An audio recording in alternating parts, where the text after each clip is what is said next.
Welcome to the Crimson Comedy Show!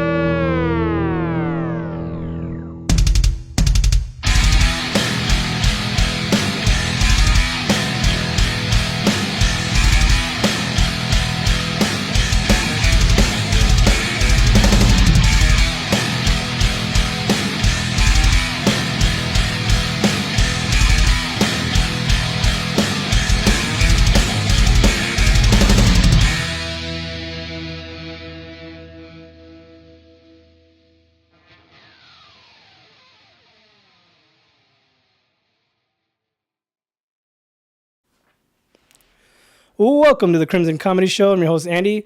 Today we got a very special guest today. He's a comedian, a podcaster, a balloon sculptor. Give it up for Rian Reyes. Hello. Hell yeah. I didn't know, like, when I was thinking about how I can introduce you. I know you do the little balloon, what is it, balloon animals, whatever? Yeah, I like balloon twisting. So I was Googling, like, what do you call somebody that makes balloon animals? And I Googled it. I thought it was just like a ballooner or something. And then it was like balloon artist, balloon sculptor, or twister. Like, all these cool names. What do you refer to yourself as? Well, I mostly refer to balloon twisting, like balloon twister.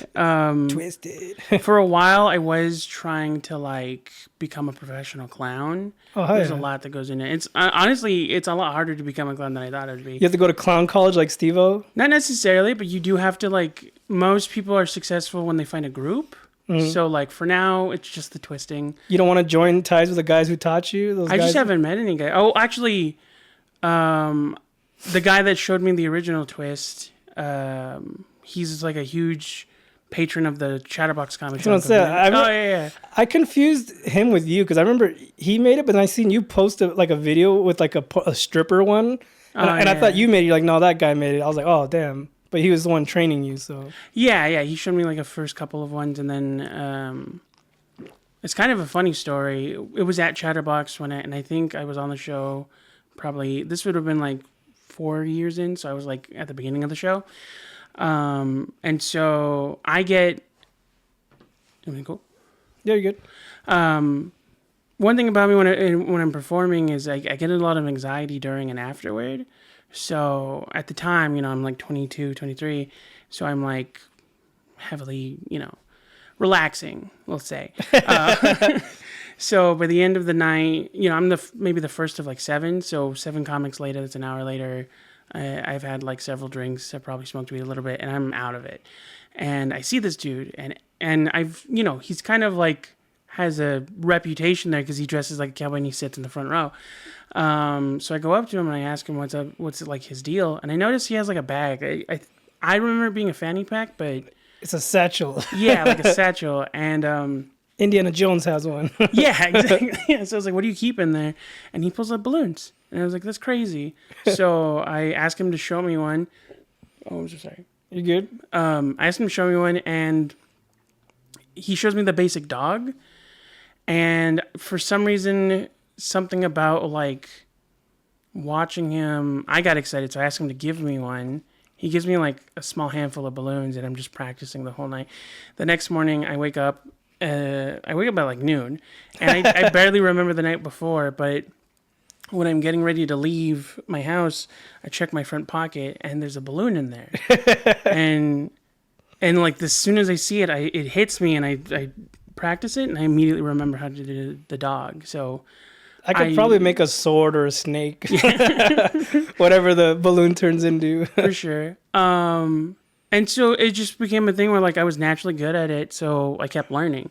How long have you been doing that now? I want to say that happened. It was after COVID, but before I moved, so like 2022. So I think 3-4 years now. Is there like specific balloons that work better that are like, you know what I mean? Like so they don't pop easily. Like, is there a better brand to use or something like that? The best quality. So a couple years ago, they came out with a new type of latex. It's designed for its intention was for children with an allergy to regular latex. Mm-hmm. It's called Cordylex, and it's just like a more refined plastic, so it doesn't activate the allergies as much. The side effect of it is that it's a thicker plastic, so it's more durable. So usually those are the best ones, but it's hard to find those. Honestly, like it's not on Amazon. It's not that it's not on Amazon, but it's just they're pricier. And it's usually better if you're trying to buy in bulk to like look for places that specifically sell them. But usually it's party supply stores, it's clown supply stores. So you buy in bulk. They have clown supply stores? They do, yeah. That's weird. Where's there one around, like local to you? I don't remember what it's called. There's one that like ships locally. There used to be one in San Bernardino when I lived out there. Back in the day. It's probably not there anymore, but it was called like the Fun Corner.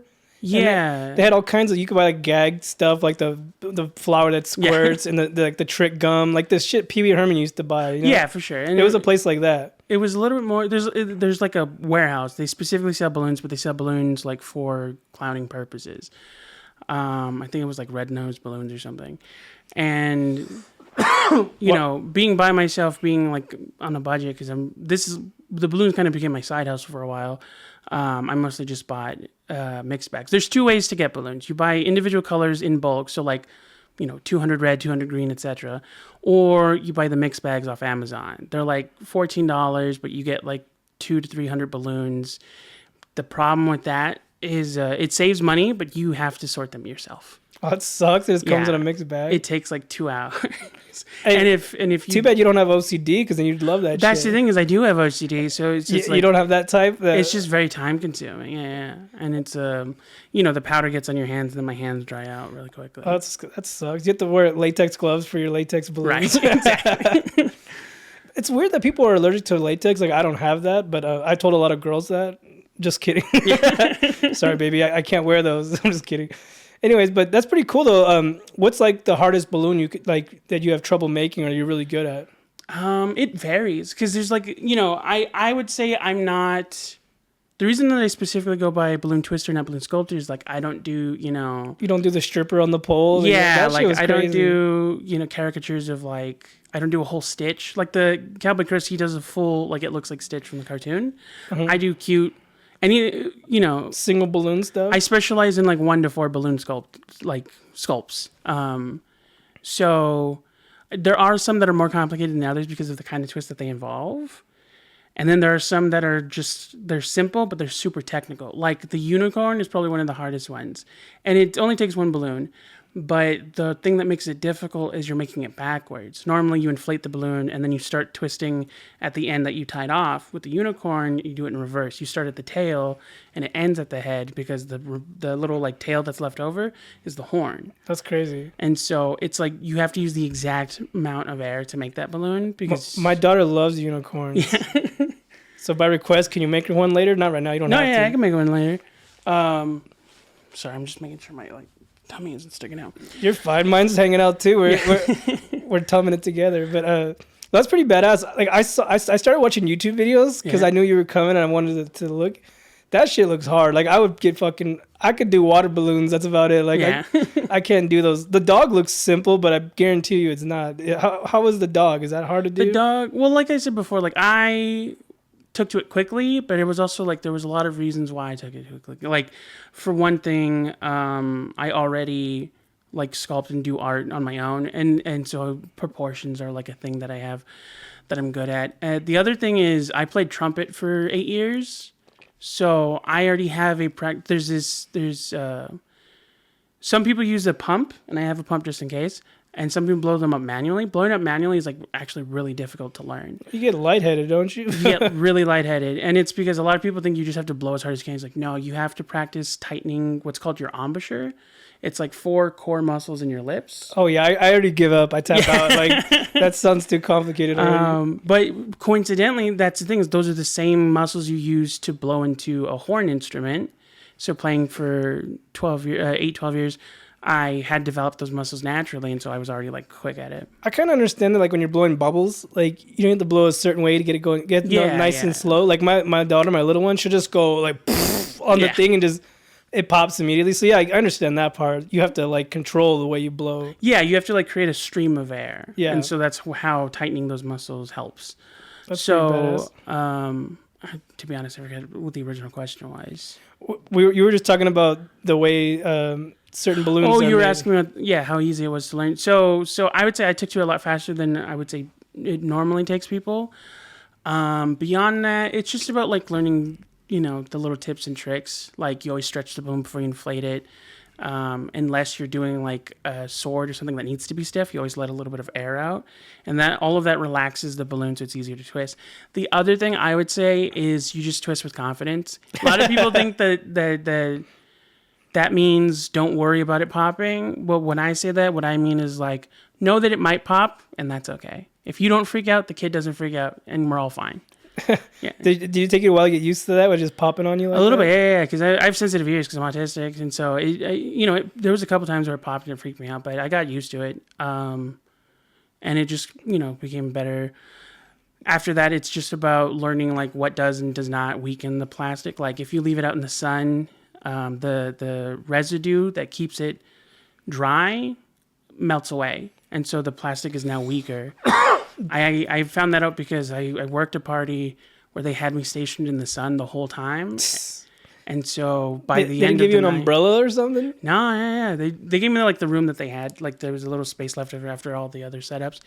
So like an hour and a half later, all of my balloons are like sticky and they're not inflating properly, and they keep exploding on me. So I had to like take the top layer, throw them out, and start with the bottom ones. You can't wet them at all? Would that save it at all? No, it's about like the like powder that they put on. They don't sell bags to keep them fresh, like, you know what I mean? Like it's more just like you have to learn that on your own. Like it's once you buy it, it's your job to take care of them. So it's like as long as they're in a cool, dry place, they're fine.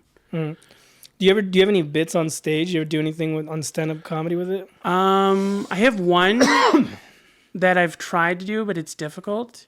So at the end of a lot of my sets, I do impressions, and I do this really popular one where I do Mickey Mouse, but he's doing the final monologue from There Will Be Blood, the milkshake monologue. And a couple of times when I've had like an 8-10 minute set, it's worked. I keep a long balloon bent like a straw in my sleeve, and I wear a jacket to hide it. But the issue is like anything longer than 8 minutes, and I risk it popping in my jacket, and then I have to like explain why there's a broken balloon in my shirt. You should do a bit like if there's a girl in the crowd and be like, oh, like try to impress the girl, and every time you make her something, it keeps popping. Just you do it on purpose. Yeah. Just to like you look like a loser in front of the girl you're trying to impress. Do you know what I mean? Just some. No, yeah. That would be funny. Like, hey, Missy, would you like a rose? And you just keep popping. You're like, fuck, like, and then. You should talk on stage like, oh, fucking stupid. Like, you know what I mean? Like, make yourself like you're speaking your inner thoughts, like you're embarrassing yourself for the chick. You know what I mean?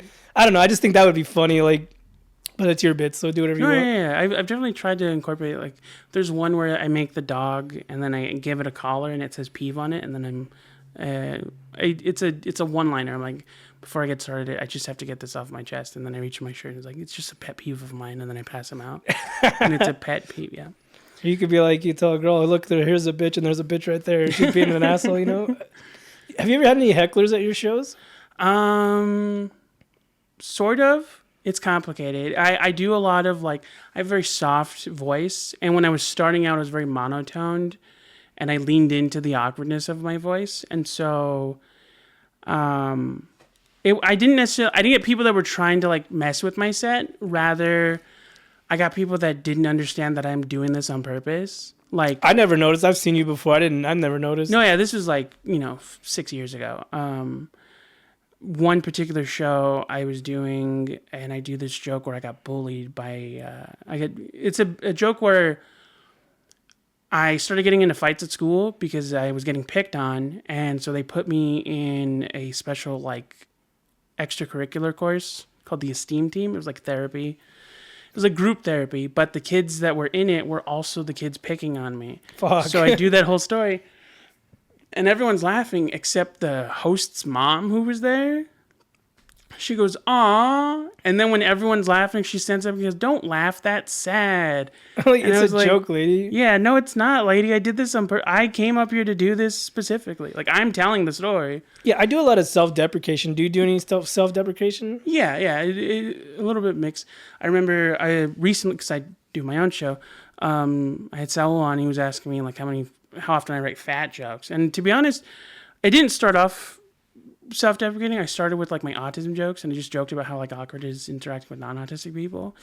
But yeah, I've definitely relied on that. How many podcasts do you have? Because I've seen you on a lot. I don't know. I know you have the Radar one. Like, yeah. Was there another one? Like, so if we're going like through the whole history, I started with a show called Isimo, and then we left that show, and me and my brother Dominic started Un Poquito. See, I remember that one. Yeah, and we were doing that for like 2.5 years, and then I want to say last June, it just became a thing. We'd been doing it a while, and he found like other things that he was starting to get passionate about, and it became harder and harder to juggle everything happening. So he stepped back from the show. He was still there in like a producer aspect, like he'd help us organize and share the episodes and everything, help us get guests. And then the other two, so by the end of it, it was like there was 4 of us or 5 of us. Me, Dominic, our 2 like recurring guest hosts, and then our producer Josh. And then Dominic left, and Ricky, one of our side hosts, had gotten a new job. So I thought you said side host. Sorry. Sorry, Ricky. I thought I just heard it wrong. Side host. Yeah, he's one of the additional hosts we added at the end. He got a new job, and so just like more and more, it was getting hard to keep a schedule with everyone. It's easier to do it by yourself. Like I do this by myself, and I produce by myself, and it's just the easiest because you don't have to deal with someone else. You have to deal with the comic. You have to deal with them. So I just found it easier to do it like this. Yeah, so what it became was I decided rather, we'd ride out the year, finish the show, on a positive note, and then January 1st, we'd be starting new material, my material, like stuff that I could. Is that when the Radar started? That's when Radar started. And I had already started to do a segment. It was supposed to be a segment, and then it became its own side podcast called It's a Spectrum. Where I was inviting like guests that I knew that were also autistic, and that sort of evolved into like being about neurodivergency in general. So like I had guests with OCD on, I had guests with bipolar disorder. I think one of the most recent guests I had was someone with Tourette's. So it was growing into a thing. What episode is that? I have to find it. I'm so sorry. Don't worry about it. Yeah. You'll think about it later. But I'll think about it later. That's cool that you guys have all these people with different experiences that can go on and talk about. And then, so it became a thing where I was running 2 different shows. I still have my producer, Josh. Shout out to Josh, the producer. But I was the one hosting. I was the one curating now. And so I took on the responsibilities that had originally been split by 3 people. And so it became a lot. I was doing 2 shows at once. We actually decided this recently, like in the last 2 weeks, to sort of smush the shows together. So now it's just Radar. Just because I have a personal connection to the name. I came up with the name. It's my name backwards. Wait, what? So my last name is Reyes, and that's where the Ray comes from. And then DAR is my initials backwards. Oh, that's very creative. Yeah, thank you. I thought so too. My brother was like, "Don't do that," and I'm like, "No, it's a good name." That's what I'm saying. Like, I created my podcast name. Yeah. It's personal to me. It's what I like. Right. My favorite band, the Misfits. I took the Crimson from there, and then I love comedy, so I mixed it together. Yeah. It's the Crimson Comedy Show. Like, some people don't understand, but I don't give a fuck. It's yours. This is mine. I'll do whatever I want. Exactly. And I just try being unique. It's hard to come up with names that haven't been taken. I know for a damn fact that's not been taken. So no, yeah, it was a pain. It was so frustrating. So as a podcast name, Radar hasn't been used, which was great for me. I got all the the socials right away, and I got the email. But after releasing, every time I type into my name, it comes up with something.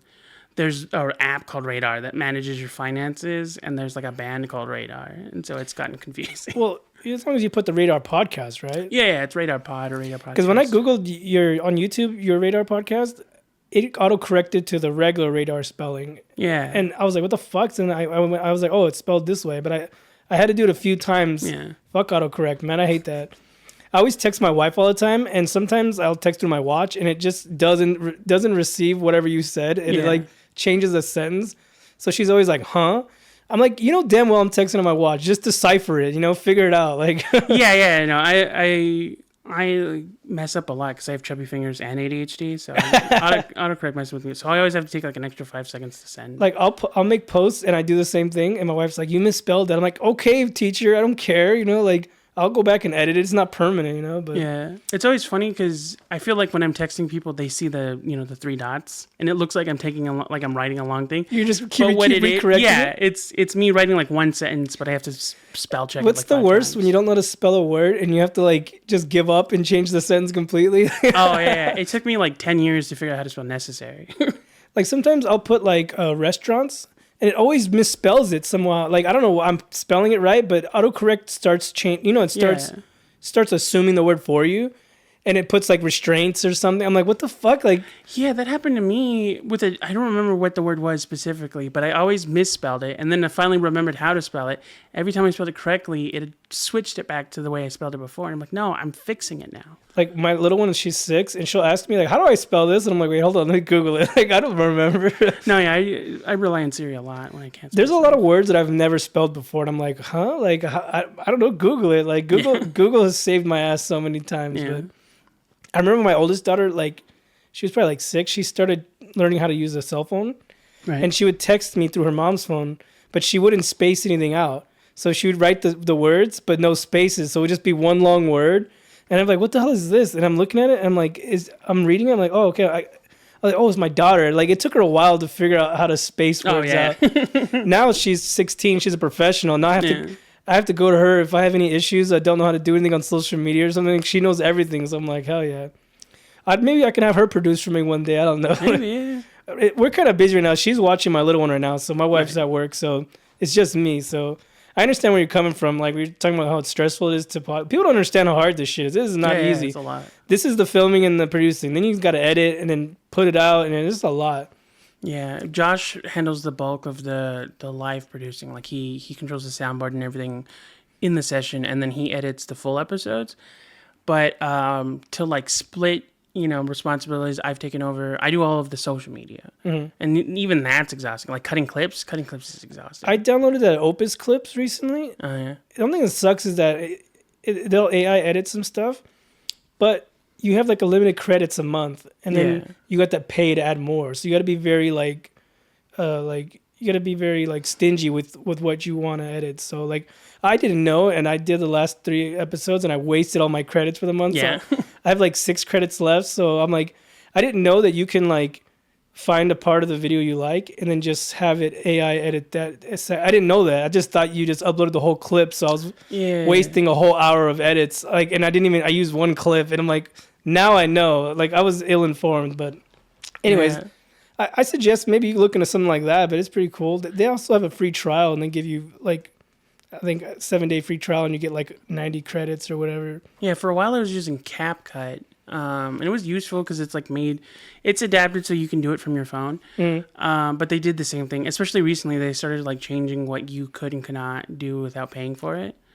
Like they limited 90% of the fonts now, and all of the music is like, if it's either licensed or you have to pay for it. I had CapCut for a while too, but I don't really mess with it anymore because, like you said, it's very like, you have to download. I mean, you have to pay to whatever. Yeah, fuck that. Yeah, I started using. Luckily, like my brother Dominic, from his work, he started doing Adobe Premiere, so I use that. How many siblings do you have? I have 3. I have 2 older and 1 younger. So you're the middle? Yeah.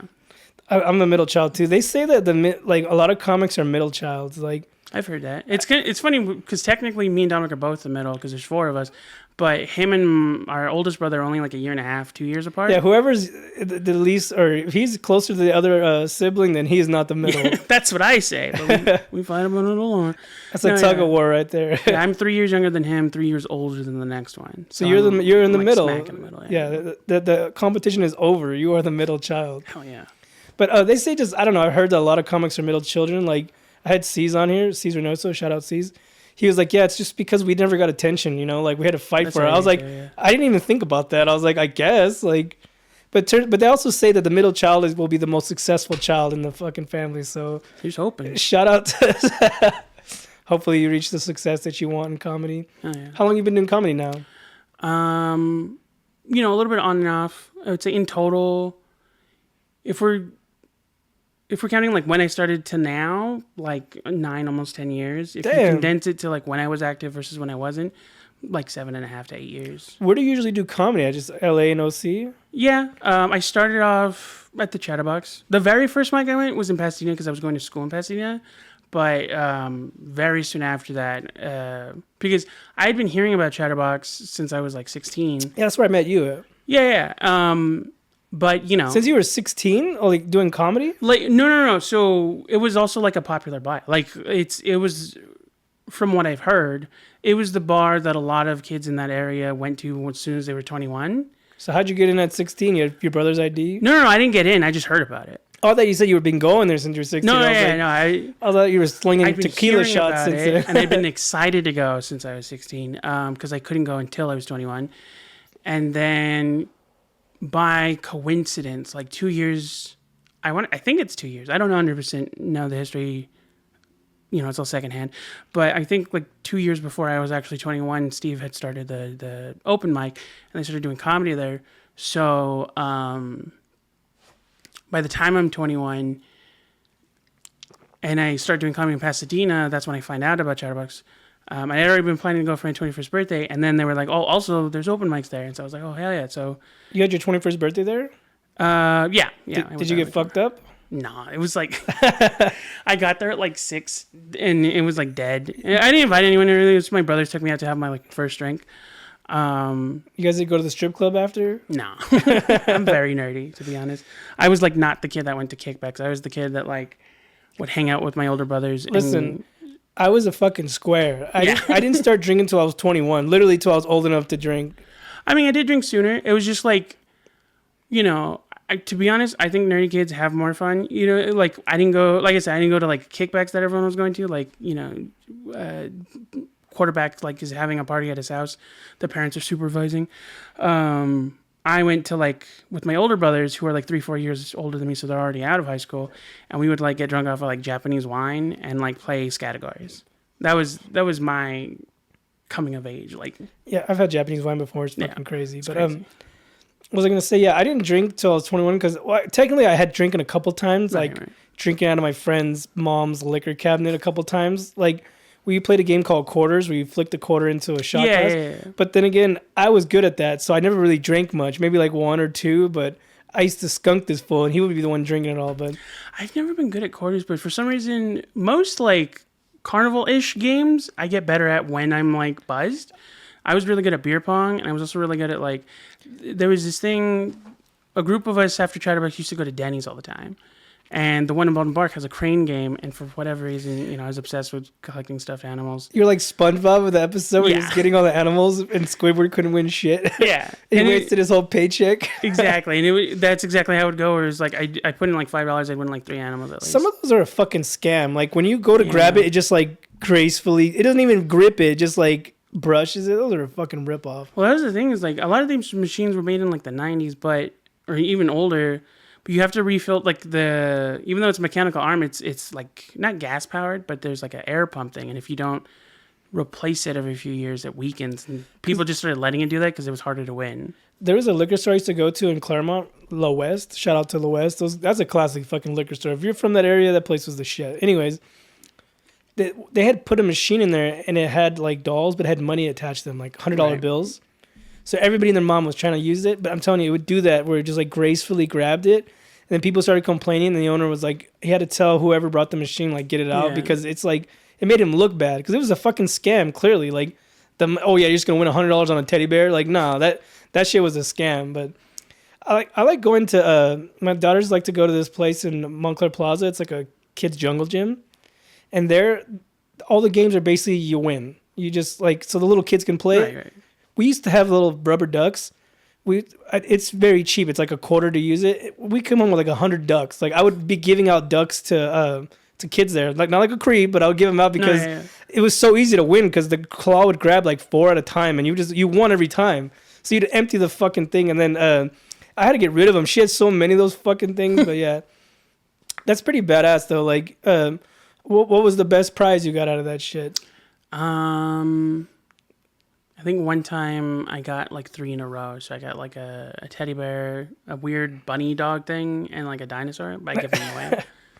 Yeah, because my daughter she liked the rubber ducks for a while, but we had to get rid of them because after a while in the shower, they start molding, and then you squeeze them and it squirts out like moldy water. Like I had to like slowly start throwing them away, but we haven't been back in a while, but I'm sure if we go back, she's going to want them again. But have you seen those Jeeps now that they all have like rubber ducks in front?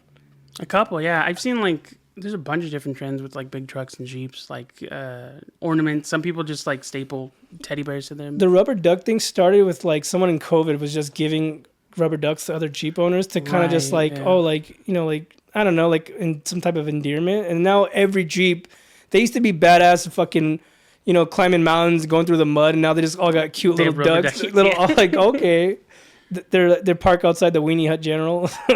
You ever watch SpongeBob? Yeah. No, I first 3 seasons are like memorized. I haven't watched it in so long, but it got weird after a while. Like, It definitely. It's funny is a lot of people think it got weird after the movie because that's like so. which one? There's like 10 of them now. The first one? Hasselhoff one. A lot of people speculate that that's when the show was supposed to end, and then Nickelodeon like Let's keep wanted to milking it. bank because of how successful the movie was, so they just kept going. Even now, like the creator passed away like 4 years ago, and they're still doing it. They're doing spin-offs on Paramount Plus. It's crazy. Well, as long as the voice actor's still alive, Yeah. until they change the voice actors, like, then I don't know. But it's been like a lot more. I think it's not just specific to SpongeBob. It's a lot of cartoons that started in like the '90s and are still pursued. Like How old are you? I'm 29. I turned 30 in September. Oh, you're like not too far behind me. What was your favorite shows growing up? It varied. Like absolute favorite. I'm really into cartoons. So a lot of Cartoon Network, Nickelodeon cartoons, Invader Zim, Ed and Eddie. I never got into Invader Zim. That was like after me, but like all the little goth kids that went to Hot Topic used to love Invader Zim. It's crazy. Do you remember when Hot Topic was gothic? Now it's like an anime store. It's like Yeah, and I feel like it started with Invader Zim and like Tim Burton, and slowly just like that became what it was. For a while it was just like I like to collect pops. They were really popular with pops. And now there's like barely any. Like they're just like you have to go to a box lunch or some shit. Oh yeah. Have you ever been to Frankenstein's? Yeah. I love that place. The one in City of Industry. They moved it. I don't know last time. Well, it's like a franchise now. They have a few of them. They closed the last warehouse down and they moved it a little further down. Yeah. But they might have more. I don't fucking know. Yeah, because I think, if I remember correctly, City of Industry was the very first one, and then it got so popular that they turned it. It went from what I remember, it was like an antique store, and it was like a warehouse, and he did the expo on the side, and then it became the expo, and when that happened, he was able to franchise it. I think the biggest thing that happened for him was, in like the end of the year, there's an LA Comic-Con that was started by Stan Lee. And I think it's still called Stan Lee's Comic Con, but it's also referred to as LA Comic. Originally, it was called Kamikaze because he wasn't allowed to use the name. There's like a corporation that owns the name, so you have to get permission. And when he was doing Kamikaze, the very first iteration was a small expo that he hosted at Frankenstein's, and I think that's like what got Frankenstein's to like blow up. You can go meet like celebrities there. Like sometimes the Power Rangers are there, or like old cholos from like Blood and Blood Out. Like yeah. I was there one time. One of the Blood and Blood Out guys was signing autographs. But one time I was there, and the guy that played Meatloaf was there. Yeah, when I was little, when like junior high, when I first heard about that place, it was basically comic books. Yeah, we used to go there for comic books, and there was this thing called bit charges. They were little mini cars, but little remote control cars, and everybody in junior high was obsessed with that. Like one kid told us about the place, and we were there all the time. Eventually, now it's literally just a fucking pop warehouse. If you go there, every place has pops. Or they sell like fucking trading cards or like old action figures that are out of the package and they want $50 for it. Like, no, fuck you. Like, you gotta be careful. Like, these pops are like $12 at most. You'll see new pops there at Target for $12 and they're the same day for 20 or 30. Like, they try to fucking get you. Like, so you gotta be careful, Yeah, that's crazy.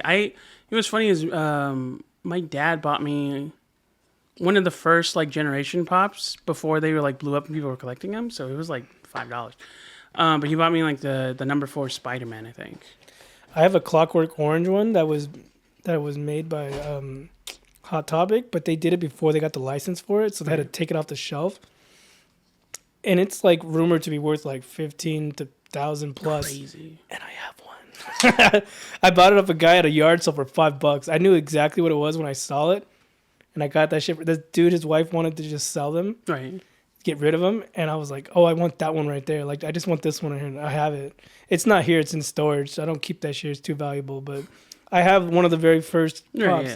Because I wasn't really into that shit. I started getting into that, and I found out about that one, and I saw it, and I had to buy it, but it was like a huge yard sale. But you know what's a dope place to go is estate sales. Yeah. You can go to estate sales and buy old action figures. Like, I'm a fan of the Misfits, and one of my coworkers went to one, and he got me a little action figure from the Misfits from the 90s. Like, those things resell for like $300. Crazy. He paid 50 cents for it at his yard sale. Some old lady just sold it to him. Insane. But it eventually got broken. But I still have it. But fuck, like maybe I can glue it back or something. But I still have it. But It's just crazy that it's going for $300 on eBay, and I got it for free basically, and the guy paid 50 cents for it. So yeah, It's bonkers. do you like to collect anything? I used to, when I was a kid, I collected comic books. I like, I have autism, but I also have ADHD, so I get interested in things really quickly and like really hard, and then I like forget about them. So I want to say like from middle school to like mid high school, I had like 4 different collections going. I collected comic books. I was collecting pops and like action figures, and then I collected what was the fourth thing? Wind up toys. But like specifically, like not the plastic ones, you get at the swap meet, like Metal Gear made from aluminum, steel, and iron, like Legit ones? Yeah. I used to collect keychains when I was in junior high. I don't know why. Like, I would go to like there was a place called Nickel Arcade, and Yeah, I remember. and they had a bunch of machines that sold keychains, and I had like a janitor's fucking key, like you know how janitors all those keys, Yeah. with a bunch of keychains, ran like a little toy gun or just random stupid shit. And I looked stupid, but I didn't fucking know. But Yeah, I was the kid that I was always like, if I, because I was terrible at games. If I couldn't get like the big prize, I would just get as many little prizes as I could, and then I would feel better. do you ever play video games, like PC games or anything like that? A few, yeah. A lot of like solo games, but I hope to start Twitch soon, so I'm like trying to get into gaming. What do you want to play? GTA 6 when it eventually comes out? Maybe 10 years from now? I think right now I'm doing like a lot of like the easy like crossover multiplayer games, like what's that one? Lockdown Protocol, or like Among Us. Lockdown Protocol is like Among Us, but it's like 3D, and you get to like use weapons. I used to be really into gaming back in the day, but now I work and I do comedy. I don't have Yeah. time for that shit. Like, I got a PS5 for Christmas a few years ago, and my daughter uses it more than me. Like, I played God of War, and then that was it. And then everything else, she plays like Five Nights at Freddy's. You ever play that game? No, not yet. But It's supposed to might be a one of scary those game. It's for kids, Yeah. but she legit gets fucking scared. She'll be playing out here scream. I'm like, you're getting scared of this child's game? Like, I mean, to be honest, I am like an anxious person. then don't So, play that game. Yeah, it's a lot of shocks. I have like watched like playthroughs, like I was in high school. I followed Markiplier and all those guys. Yeah, that's what she used to watch. She watched it on YouTube with Yeah. that guy, Markiplier or whatever the fuck his name is. He has a very unique voice, so I guess it's kind of Yeah. like people like are drawn to him.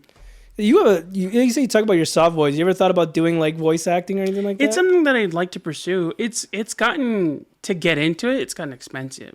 Before it was a thing. You have to pay, like, or take classes. Well, and stuff? so I'm like a huge animation nerd. When I was a kid, it's harder now because I'm like the same age as the current generation of voice actors. But like in high school, elementary school, middle school, I knew everything about any cartoon between like the 1960s and like the 2010. And so, before, not to say that it wasn't hard before, but before it was just a kind of normal part of acting. A lot of people fell into it because they were actors and they were having a hard time finding, live action roles. And so, if they had a theater background or like a musical background, animation was something they could do because they can, project and things like that. You know what you should do is like make auditions on YouTube. Like I've been looking into it. Yeah, I'm currently like working on a home studio. As far as like some people can get discovered, through the internet, and that is the new fucking platform. Yeah. So. But like if you want to pursue it like from a theatrical like actor's perspective, you have to pay for professional studio time. You have to pay for an agent. You're an artist, right? Just Yeah. draw little skits and make up characters and do voices. I've been working on it. Animation is a pain in the ass. But I do like. They have technology now with the tablets where you can draw on the tablet and shit like that. Yeah. It's crazy. I'm sure the software is probably expensive, but This is the thing. So like, you're spending money either way. It just varies depending on like what pursuit. There are a few projects that like, have reached out to me in the past, and so I do have like some moderate like online credits. I'm so sorry. you're good. It's a beer. Hey, It's good though. craft beer is the best beer. Just gets you gassy. I do. I just turn away from the mic. You're good. Yeah. So I've done like, I've done a couple like web things. I did a podcast recently where it was sort of like a radio show where they improv like a role-playing game. It's like, it's a very simplified, it's not D&D necessarily. It's like super simplified. And it's kind of more like play acting, like a radio show. And then I also was invited to do a part of the show. I wasn't like on the show. This guy was doing a music show that was I think it was like part music, part comedy, and he wanted to introduce like a character, like a voiceover to start the show because he also like think puts it on YouTube. So I was the voice of that character. I was Did you draw that little animation is that of yourself, the little like face logo that's on your Instagram? yeah. Actually, like a sort of fun fact about me: every podcast I've been a part of, I drew the logo and I drew the merch until I was like no longer part of that podcast. Because I seen that it kind of makes me think of the Hobbit, like the Hobbit animation. Was that what it was based on, or? No, it was mostly like I was trying to draw stickers for a previous podcast, and I was trying to learn how to draw my own face.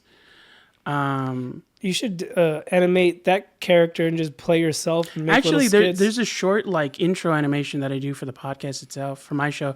I do my own ads, so there's at the beginning you'll see my face talk, and then in the middle of the episode there's an ad break to shout out my family's tea shop. You know what I love when people animate bits, like a comics bits, and then yeah. I would love to like.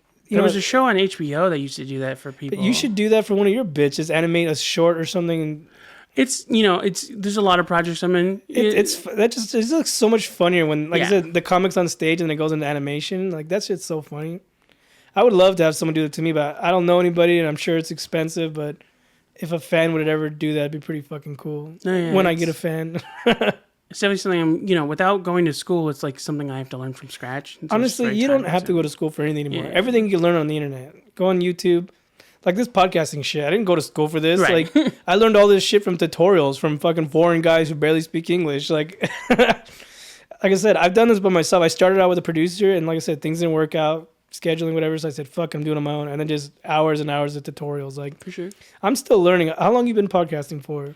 In total, with all the shows included, I want to say 4 or 5 years. Do you still do you feel established now, or you feel like you still don't know everything? As far as like hosting, there's definitely, I will always have consistent issues with public speaking because of the things that I have, like ADHD and everything.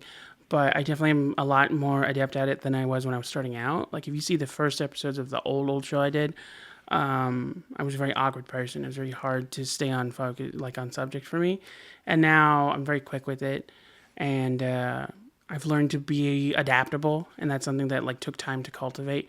As for, curating guests, it's still a thing I'm learning now that I'm like doing it by myself. Because before I had Dominic, and when we were doing Umpukitho together, I definitely would help curate the topic, but he was more adept at like social interaction. I have no topics on here. It's just go. Yeah. Like I don't know. Like I said, you think about it. Like if I'll look up, if I know the person, like I'll think of something to talk about. But other than that, like we just literally talk about nothing on here. We just this conversation goes. But that's what I like about it. It's just organic. Like it's just like a regular conversation between two people. Like we're on a fucking having a beer at a bar right now. We're just talking shit. But you could do your podcast however you want. Right now, I have no structure. My structure is anything goes. No, yeah, I'm kind of in the same vein. Like because I started in January and like I no longer have the old crew. It's like all me. We're basically starting from scratch and rebuilding something. So we're still fleshing out exactly what it's supposed to feel like, but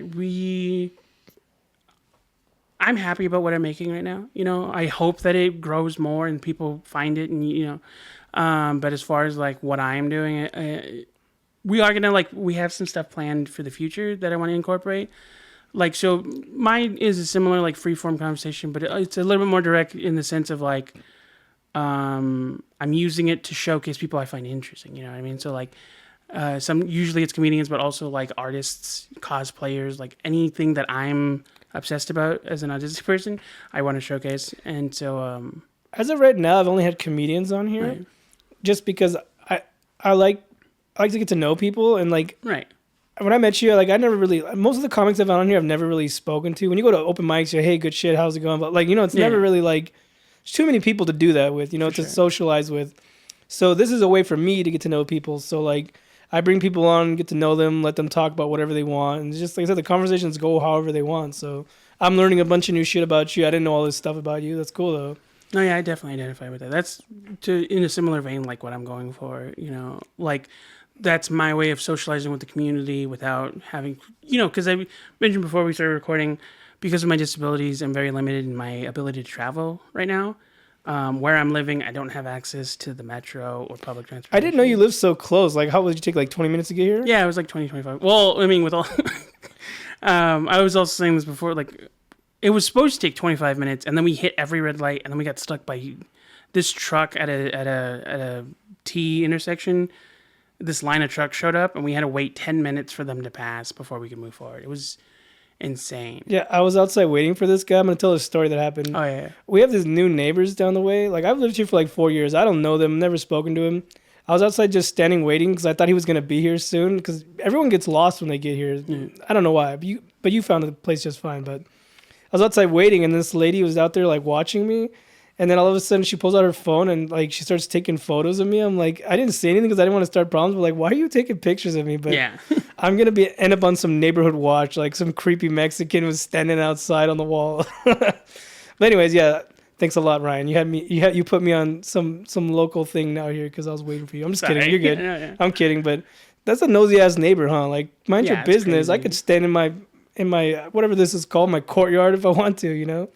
No, I've had experiences like that. I remember. So I used to work in Old Town, Pasadena. And Old Town, that Colorado strip used to be like a lot of young,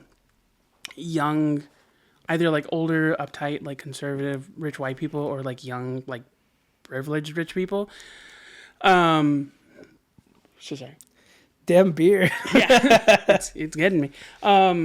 So I definitely got that a lot. I remember going to the Container Store, and it was raining. So when I walked in, I was wearing a sweater, but I was also wearing like my job's apron. Like I was on break picking up something for my station, and what I needed was right in front. So I grab it and I immediately get in line. And this lady starts, like, every few seconds, she's closer to me and closer to me. I don't understand what her deal is. I get that I'm wearing a sweater, but also I'm in line to pay. It's raining, right? Was it raining? Yeah, it was, like, raining outside. So, yeah, you'd be wearing a sweater. Yeah. And so, finally, we're like 4 people from the line.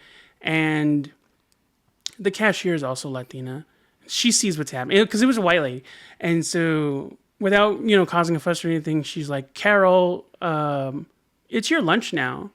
And she's like, I'm okay. And she's like, no, you have to take your lunch. The manager told you have to. Apparently, which told me, like, she does this to so many other people. And she's like, okay, I just want to make sure this guy has what he needs and he's taken care of. And What the hell? Yeah. And she says that, not to me, but to the lady about me. And Sarah Turner was like, yeah, I'm ready to pay. And I hold up, like, the items that I'm, like, there to purchase. It's like, I'm about to leave. Like, yeah. And I pay in front of her and I pay like everything. And there's nothing in my pockets, but I like empty my pockets and stuff.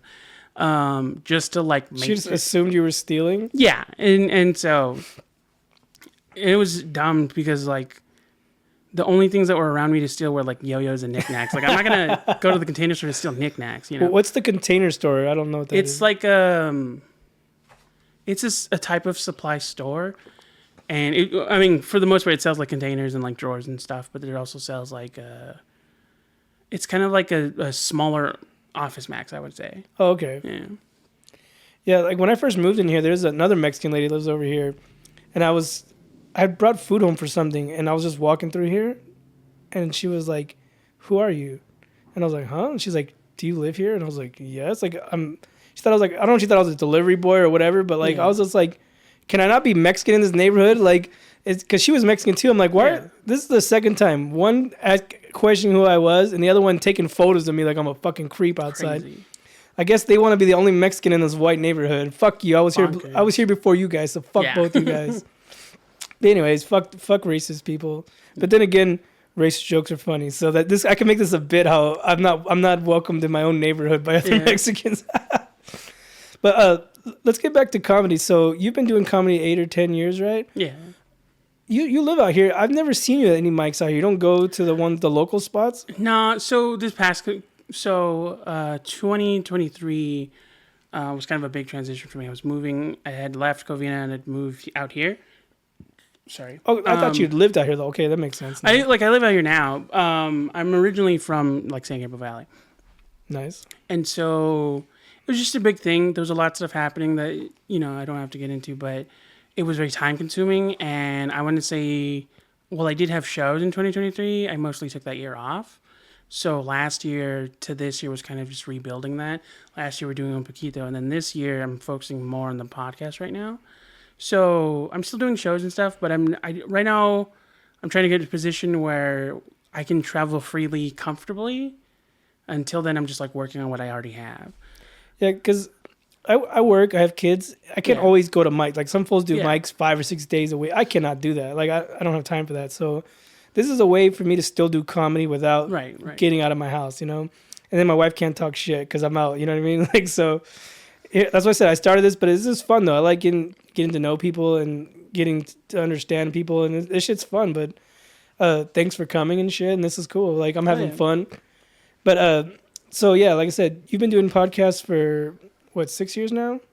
The podcast like 4 or 5, comedy like 8. Well, what do you prefer better, doing stand up, or you're more comfortable doing podcasts or doing stand up? I mean, I still love doing comedy. It's just like right now I'm very limited on how often I can socialize, and that's of course a huge aspect of interacting with the community and getting shows is being in person and meeting people.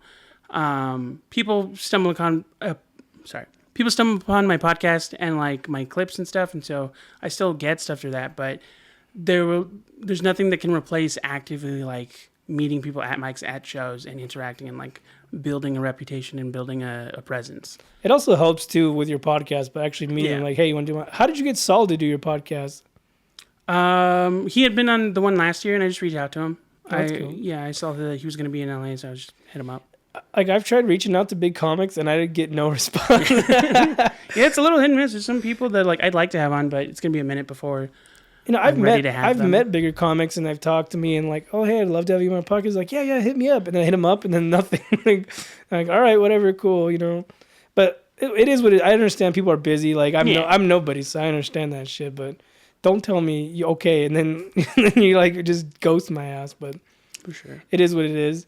But I just love comedy. Like when I was younger, I always wanted to do comedy, but I was just afraid. Like, what age did you start? I started at 34. I was fucking late in the game. I officially started going to mics when I was 21. Now you said you had like ADHD and all this stuff. Like, how did you like take the leap when you're like, you said you were nervous and you had anxiety? Like, what made you get on stage? Like, well, so for some like precursor history, I've always loved comedy. It was a thing with my brothers.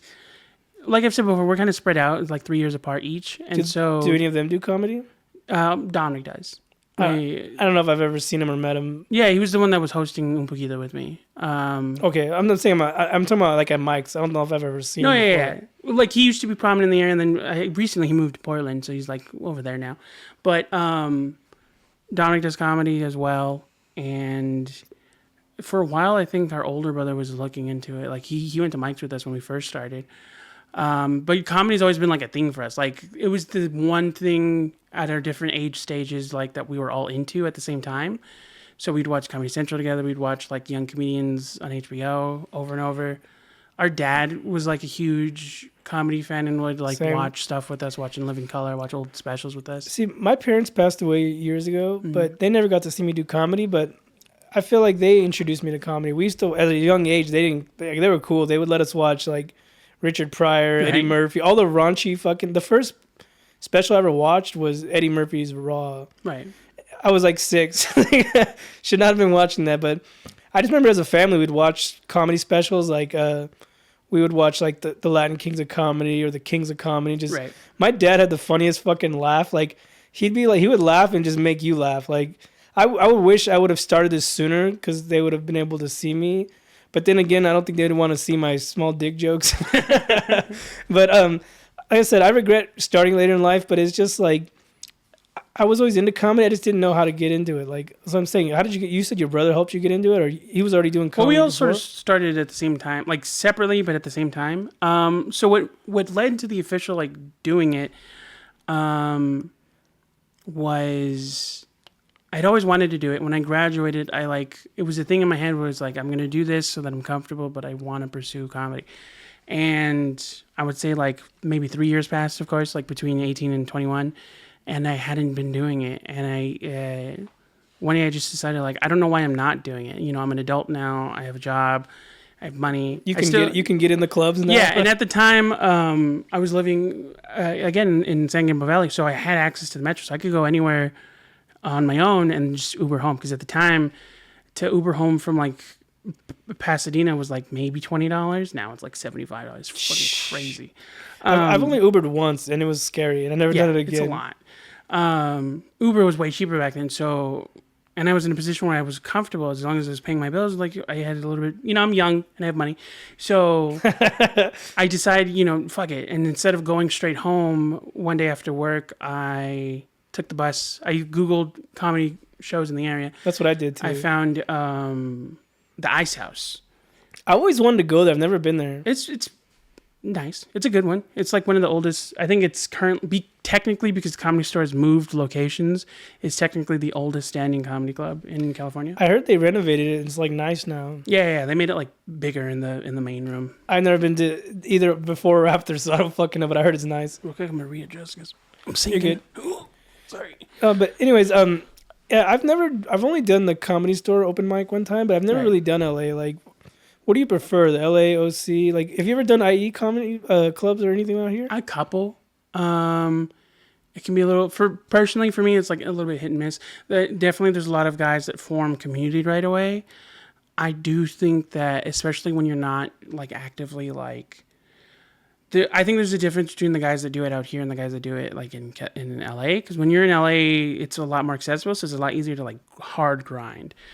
Like when I was, LA adjacent, I was able to go to like 2-3 mics a night every day. What I don't like about LA is everything's parking $20. It's fucking expensive. There's no parking anywhere. Like, if you go to LA, you need to go like carpool with a bunch of dudes and then make a day of it. If you go, I went by myself. I paid all kinds of parking, and I was just like over it. I stayed out late, and I was like, I haven't come back. So. Because I like the IE. There's a lot of cool places to go out here. And the OC is pretty good. They have a pretty bunch of good spots, too. Shout out to Chatterbox. Chatterbox is fun. That's where I met you at. But I used to go to Chatterbox a lot. It's kind of far from here, So I try my best. There's a new spots opening around like every week around here. And I try my best to go around. But I can't stick to the same one over and over, I get bored of those fucking places, Plus, they like move around a lot, and then that's the other thing about doing places out here is it's a lot more, not politically, but more as far as like aesthetically, it's a lot more conservative. Like, there's not as many comedy fans out here, so a lot of these places that get accepted to do mics, they last like a year because the people that go there regularly that aren't comedians don't want to listen to it. When I first came out here, there was like 3 mics that I found near my house.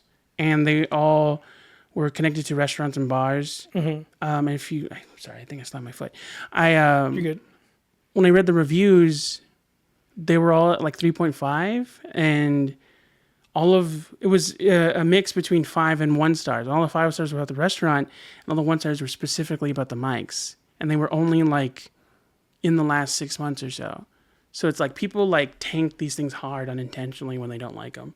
Sorry. Yeah. I got kicked off of a restaurant fucking show one time because it was a new owner and they didn't know anything about comedy.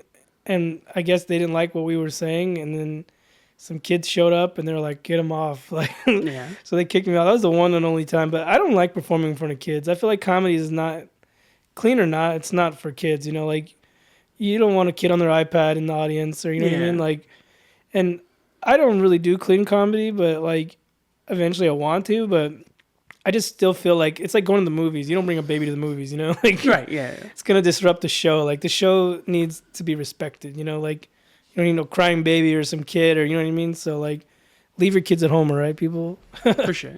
Have you ever been kicked off a show before? Not kicked off a show, no. I think, I've bombed before, maybe once or twice.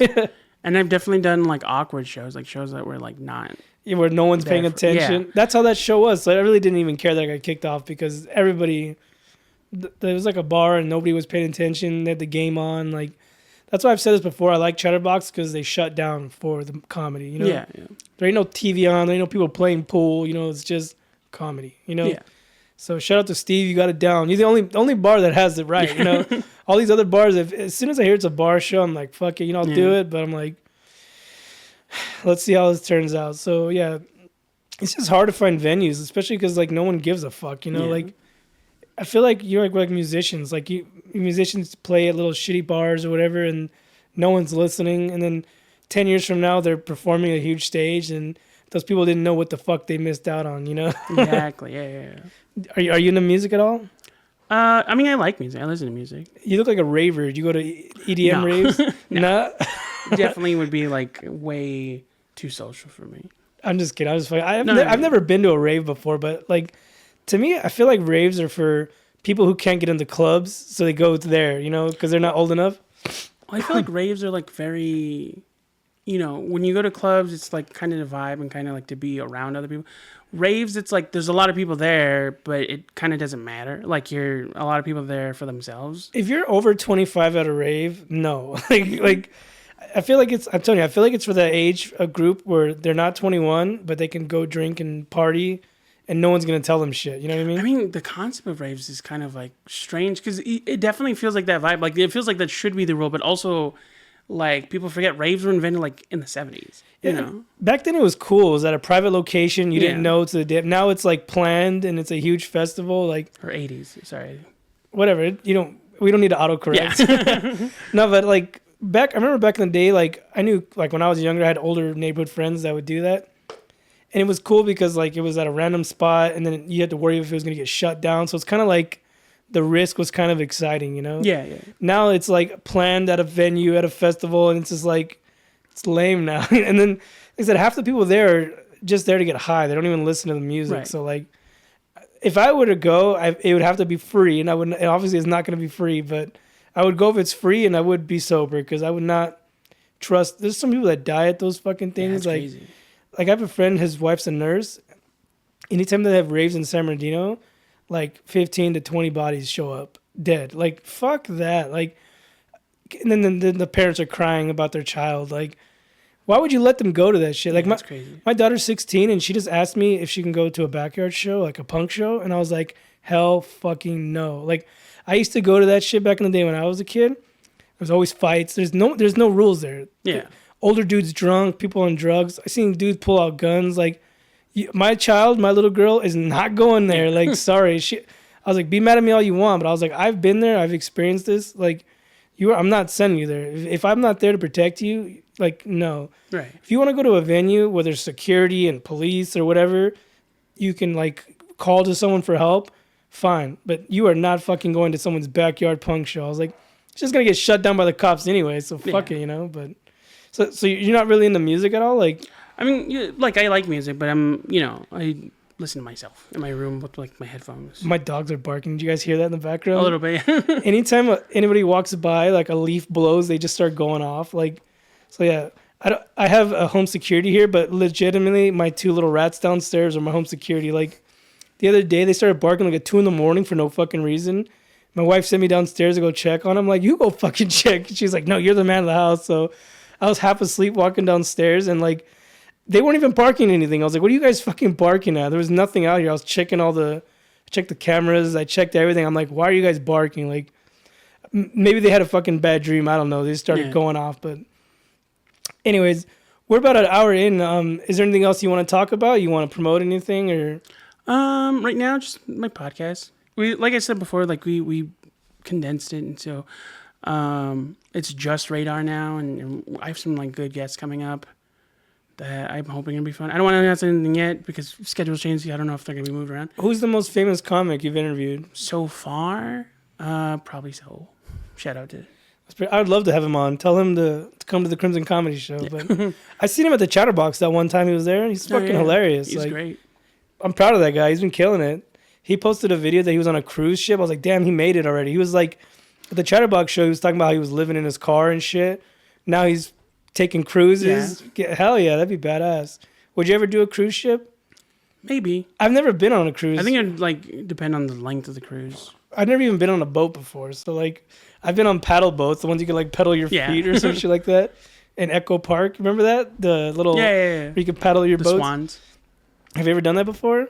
I think when I was like really little. Yeah. I did it at Big Bear one time. I went with a girlfriend and we went on there, and I was very large at the time, and we were pedaling, and I could just feel like the boat shifting to the left, and she was skinny, so it was not distributed right. And then like when you pedal it, it pedals simultaneously both, Yeah. and I felt bad because I was pedaling fast, and the pedal went forward and caught her foot. Yeah. It like smashed her foot, and her foot swelled up, and I kind of like ruined the vacation. Yeah. She had to put ice on her foot, and I was like, "Fuck, man!" It's because of my weight shifted the little boat, and then I was trying to push harder to like compensate because I felt like we were gonna fucking sink.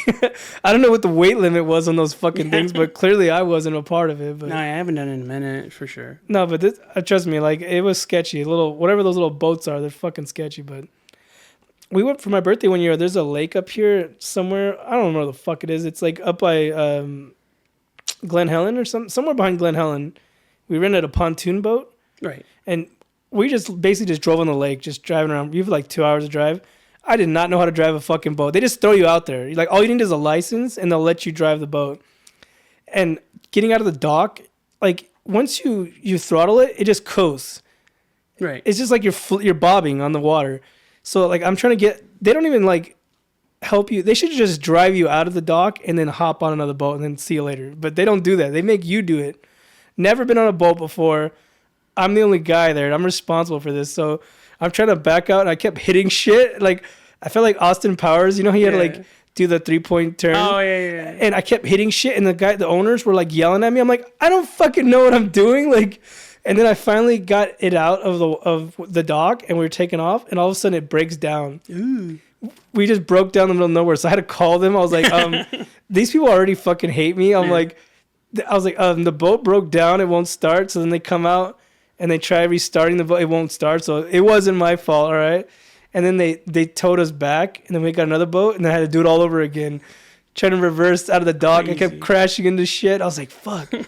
We finally made it out. We just drove around, just chilling for like a couple hours. I was letting the kids take turns drive. It was pretty fucking fun. Yeah. It's called a pontoon boat. Yeah. But then we had to go back, and I was like, oh, fuck. And then you have to go back and park it in the docks. There's like perfect little squares, and you have to like reverse it into the thing. And I was just like, fuck. Like, the dude already hates me. Like, and then I was trying to, I kept crashing, like, and then the dude, like, eventually hopped on the boat. Like, I got close enough to the dock, he hopped on, and he reversed it. I've never felt, like, so unmanly in my life. Like, I couldn't drive this boat for shit. Yeah. Like, I could drive it in open water, because when you give it throttle, like, you have to, like, give it a little throttle and then let off. Like, I didn't know the fucking technique, and it was a fucking mess. So, shout out to the people who could drive boats, because I couldn't fucking do it. I definitely couldn't do that. Like, thank God there was a lake. There was no waves, because we would have flipped that bitch for sure. Crazy. You could go swimming there. You can, like, dock, like, in the middle of the thing and go swimming. But it was, like, during the summertime, so it was all algae. Ooh. So I was like, we are not getting in that fucking water. Like, I went in the wrong season. I guess it was algae season, but, yeah, never again. But it was fun driving that shit. I'd love to do it again, but maybe have someone else pull me out of the fucking dock. But anyways, it's been fun having you here. Sorry I gave you the beer burps, but you want to promote anything one last time, your podcast, or where they can find the you? podcast, my channels. Most of my stuff on socials is Ryan Speaks Funny or Ryan Pods Funny. I might be starting a Twitch called Ryan Games Funny. What are you going to plan on playing on there? I'm looking into it. I have a few like solo games that I've seen people playing that look fun, like puzzle games, stuff like that, Buckshot Roulette. And then if I can get like a group going, I might start doing multiplayer, like the Among Us, stuff like that. Do you know James Jablonski? It sounds familiar, but he's a local, but I think he used to go to Chatterbox a lot. Shout out to James, but he does Twitch, so I don't really want to link up with that guy. Twitch with him. I don't know what the fuck he plays. For sure. But anyways, tell the guests where they can find you. So like I said before, TikTok, Instagram, Facebook, Twitter is all Ryan Speaks Funny. RIAN. You mean X? And then the podcast page is Radar Pod or Ryan Pods Funny on Instagram and YouTube. Oh yeah. Well, it's been fun having you. You can follow me on my personal Instagram, AndyC_comedy. Then you can also follow the Crimson Comedy Show page on Instagram, YouTube, Spotify. I haven't released on anything else. What do you release on? Do you have? Well, I go through Libsyn, so they spread it through all the channels. Somebody told me about that. I just never did it. I just YouTube, Spotify, but well, it is a subscription thing, so it's like. Oh yeah, then I'm good. I just upload to my personal YouTube, my personal Spotify. But anyways, it's been fun. Oh wait, before we go, let's make a balloon animal. Oh yeah. I almost forgot, guys. But the show is not over yet. Do something simple where you don't have to waste too much time. Sure. Take your time, actually. If anything, I wanted to do, but it's a little. It might take like 5-6 minutes. Do something simple. I don't want you sitting there too long. No, yeah. I'll do a really simple one, and then we'll do a special one for you to post later. That one's for my daughter. Yeah. Just do a turtle. The turtles are popular. This one from a Japanese twister. I forget their name. Dun, dun, dun, dun, dun, dun, dun, dun, dun, dun, dun. Oh damn, he has that shit on lock. Yeah. See, that's as much as I could do right there.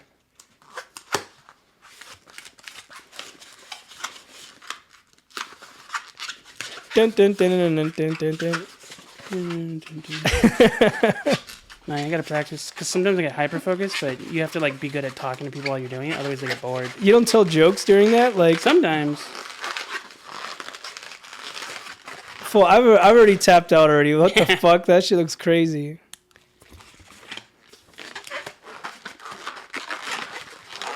He's getting twisted right now.